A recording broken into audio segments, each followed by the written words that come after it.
Hi, my name is Eva, and today I'm going to be going over my very favorite books of all time. I'm very qualified for this because I am an English minor and I'm annoying.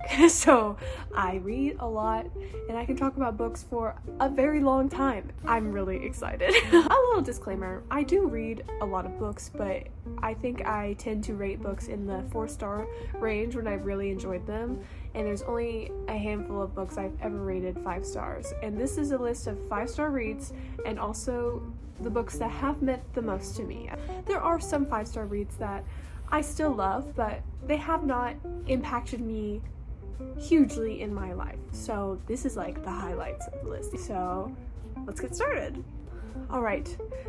It's very hard for me to say this is my favorite book of all time, but I think it is, and that book is Persuasion by Jane Austen. This changed my life, actually. First of all, look how beautiful this cover is. I found this in a thrift store, and obviously I'm a Jane Austen girl, but I had never even really heard of Persuasion until the Netflix adaptation came out, which we can talk about that. Now we're strangers. Worse than strangers. Frederick! Oh. We're exes. But this is the most romantic thing I've ever read. Like, actually. The amount of insatiable yearning is insane. I mean, every single page is just like, it's packed with it. And it's not that big of a book. I loved the characters in this, and especially Anne Elliot. Her quiet, gentle personality is so interesting with this kind of romance book. And I think she's the best Jane Austen heroine. Sorry. I just love her. And oh my gosh, Captain Wentworth, he writes Anne a letter. In this,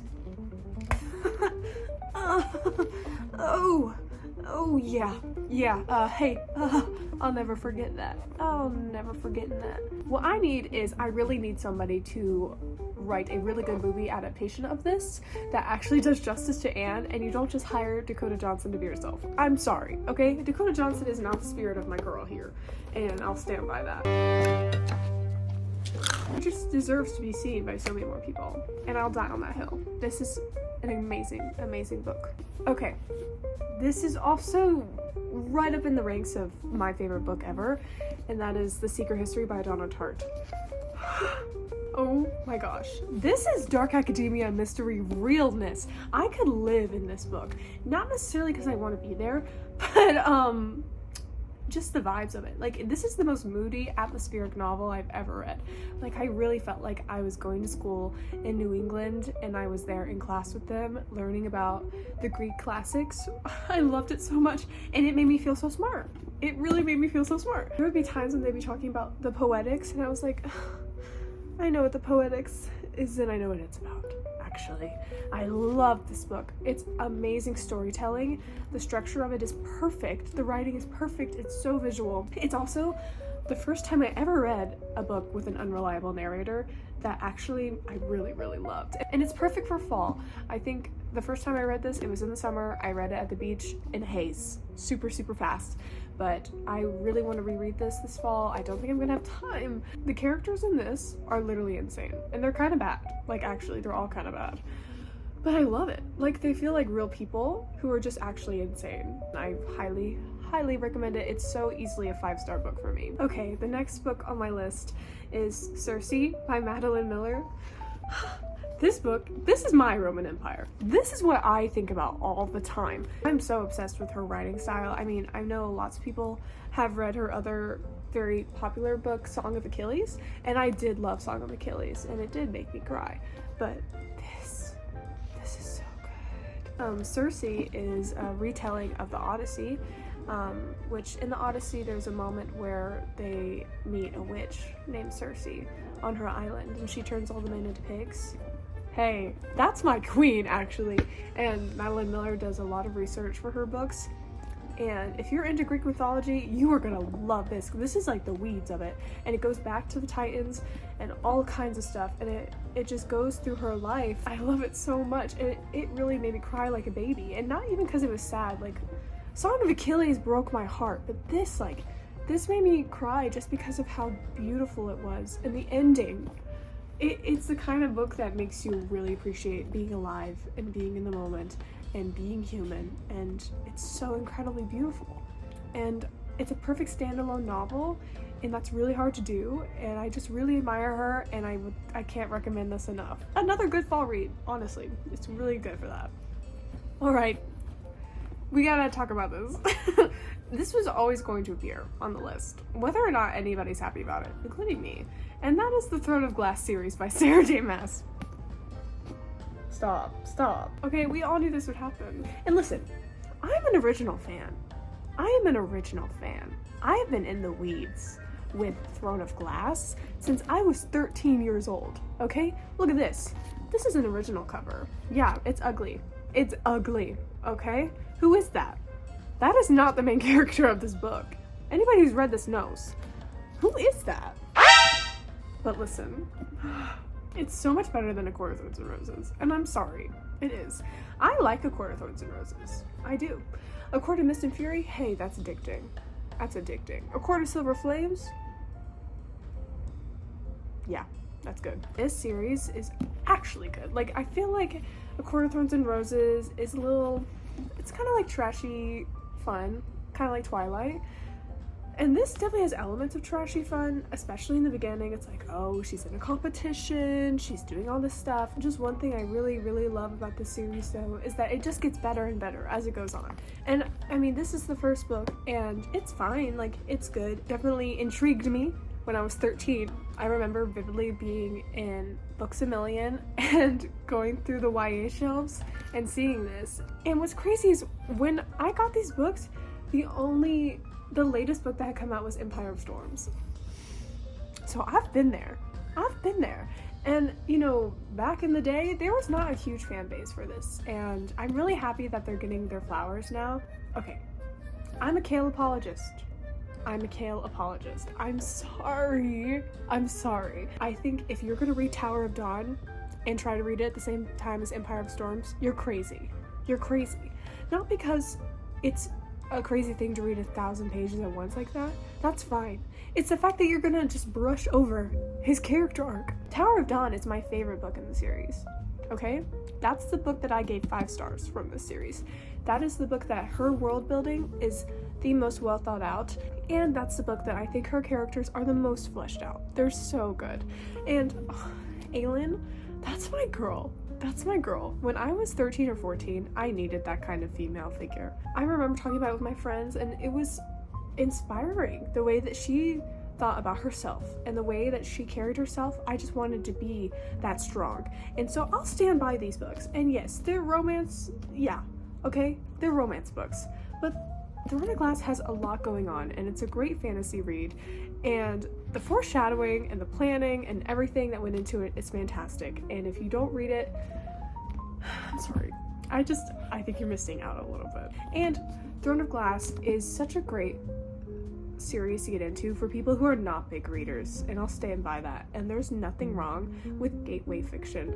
I think people hate on Sarah J. Maas, me included, for sometimes her gimmicks and her writing style, because she has ridiculous things going on sometimes. But at the end of the day, this is so easily accessible for everybody, and everybody can find something to love in it. Hey, I'll stand by her. Throne of Glass is a really important series for me, and I'm not gonna apologize. I love it. Okay, the next book I have on my list is Outlander by Diana Gabaldon. Oh my gosh. Actually, I'm gonna start barking. If Sarah J. Maas is trashy romance, this is romance. This is love. This is passion. Marriage and babies. But the best part about it, though, is this is the most insanely well-researched thing I've ever read. It's historical fiction. It's about this woman, Claire, who travels back in time from the 1940s. She goes back to like Revolutionary era Scotland. So it's like the 1700s. It's so fantastic though. And yeah, there's a great romance in this book. Jamie Fraser, call me. And if you've seen the TV show, obviously the TV show is great.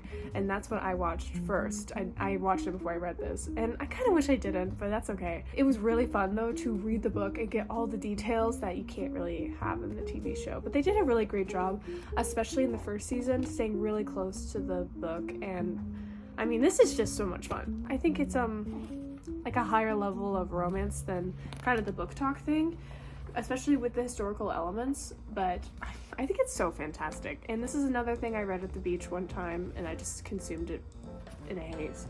But I mean, it's wonderful. It's such a fun read, and it's really emotional, and she has so many books in this series. So many, and I want to read all of them. I do. I'm still stuck on this one because it's such a undertaking to read every book she's ever written. But hey, this one was perfect.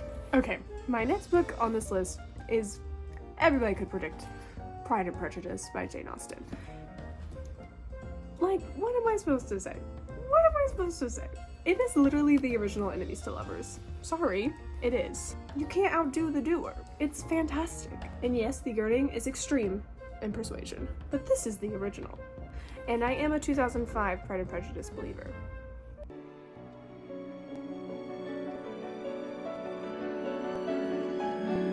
And Elizabeth Bennet is so important to me. I love her. I love her so much, and I want to be her. And this is my original favorite book. When I was a teenager, I read this after watching the movie with my bestie, and I was like, this is my favorite book.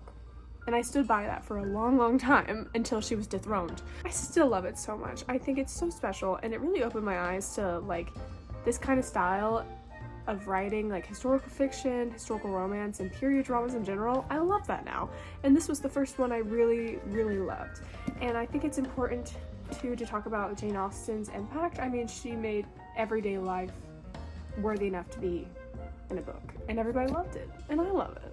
And it's such a classic for so many good reasons. I think if you haven't read this, you need to read it. You need to read it, especially if you're a romance lover. This is the romance novel. Okay, this is my newest addition to this list, but this is How You Lose the Time War by Amal El Motar and Max Gladstone, who I've never read anything by either of these authors, and I don't even think I've ever really enjoyed a book that's written by two people, Amal and Max. Hey, you guys did a really good job with this. One of my good friends loves this book, and I've always been really intrigued by it because I mean, it's very, very short, and it's sci-fi, and I do like sci-fi, but you know, I have a hard time with it sometimes, and this is definitely very futuristic, but oh, it's really good. I can't wait to reread it. This is a perfect book for a reread.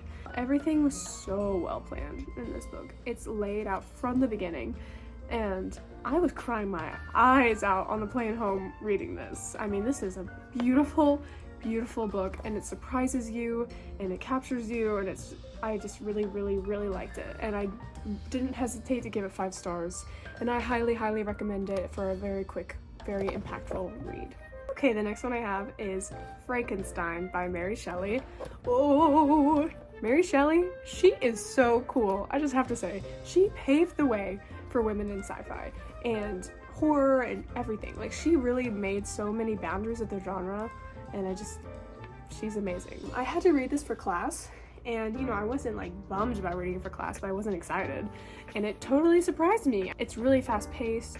It's such a weird narrative, but I really love it, and I didn't realize how different the book is from like the popular Frankenstein movies and everything. I didn't even know that the monster wasn't called Frankenstein before I read it, and hey, I know now.